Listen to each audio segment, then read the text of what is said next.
Am I the asshole for telling my daughter my life doesn't revolve around her anymore? I, 50s F, has a daughter Christy, 25, whom to say spoiled growing up is an understatement. Every second of every day I did anything and everything for time, love and money, and was fine. I loved it. She's my daughter. But I'm not ashamed to admit it was a bit exhausting. So when Christy moved out with fiancé Brett, 25, who is the complete opposite of Christy, I was relieved to say the least. Christy calls me her best friend, but it never really seemed like it, more like how a kid calls their parent that buys them alcohol their best friend. Christy visits regularly, and I spoil her infinitely. Brett doesn't, and Christy is very annoyed by that. She cries to me about it, saying he doesn't understand a mother and daughter bond and things like that. When Brett proposed and gave her a modest ring, she started complaining about it to me, saying the diamond isn't big enough, the band is too small, it doesn't fit the same aesthetic as her outfits, trying to joke asking if I got a better one from her father, but I left. We don't talk that much, and I don't have any pictures of us together, except our wedding day and before when her dad and I would travel. The complaints just got worse. One day she came home crying about the ring, and I was fed up. Called Brett. Had lunch. They try their hardest. Christy doesn't contribute anything. None of her savings. She has a bad spending problem. And I wasn't going to pay for another ring.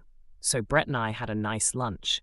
He gave me the ring, and I gave Chris it, what won my wedding set rings, as an engagement ring. Un-Western engagement ring. So it worked out fine, after I hadn't worn my and Brett's mother wedding ring together.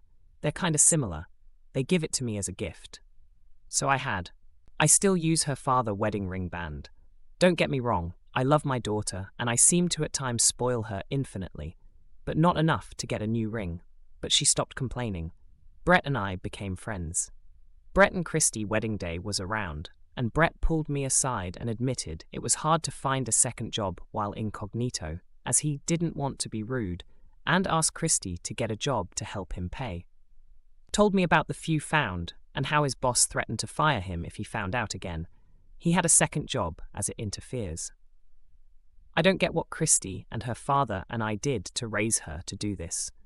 She finds it boring at home, and the second children aren't as fun, so she didn't get a job as Brett works a lot to support the family, and she doesn't understand.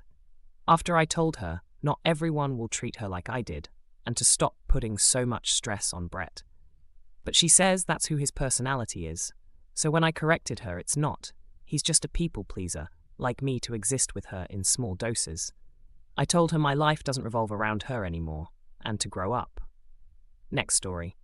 AITA for telling my friend's new girlfriend he was the reason she was ostracized and bullied at school. My 24F friend, Adam, 24M, has recently started dating Cynthia, 23F. The three of us went to the same school, but we weren't friends with Cynthia back then. She was a bit of a weirdo at school, but people mostly left her alone because of Adam. He only made sure she was left alone in the beginning because their parents were friends, and his parents told him to look out for her. In our final 2 years, their parents had a big falling out, and Adam completely turned against her. I don't know if he did it intentionally, because it all started when someone made a comment about her to him in a group setting, and Adam said something along the lines of, "Who gives a fuck about her?"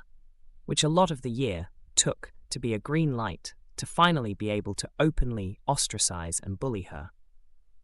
Adam did encourage it at times. I feel by the way he would ignore her in front of people when she tried speaking to him, but he mostly just let people bully her without acknowledging it.